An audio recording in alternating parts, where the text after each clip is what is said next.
సోదరులకు నమస్కారాలు. నేను నూజివీడు సీడ్స్లోని టెరిటరీ మేనేజర్గా పనిచేస్తూ ఉన్నాను. ఇక్కడ మనం వెంకటరాముడు పొలంలో ఉన్నాము, నాగనాథహల్లి విలేజ్లో. ఈరోజు మనం చూసినట్లయితే ఆద్య పత్తి రకాన్ని చూడడానికి వచ్చాము.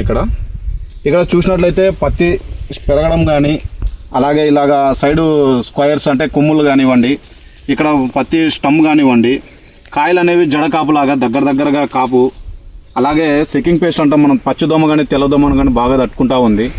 ఇప్పుడున్న వర్ష ప్రభావానికి పత్తి అనేది బాగా తట్టుకుంటున్న వెరైటీ ఏదైనా ఉంది అంటే ఒక ఆద్య సీడ్స్, నూజివీడు సీడ్స్ వాళ్ళది. కాబట్టి రైతు సోదరులు నెక్స్ట్ వచ్చే సంవత్సరంలో కూడా ఈ యొక్క నూజివీడు సీడ్స్ వాళ్ళది ఆద్య పత్తి రకాన్ని వేసుకోవాలని కోరుతూ ఉన్నాము. ఆదోని మండలం నాగనాథనాడి గ్రామం. మనం పత్తి పెట్టినామన్నా 12 ఎకరాలు పెట్టినాము. 110 రోజులు అయింది, 3.5 నెలలు. ఈ రకంగా ఉంది మనకి. చెట్టు బాగానే ఉంది, కొమ్మలు బాగా వచ్చింది. దాని పేరేమో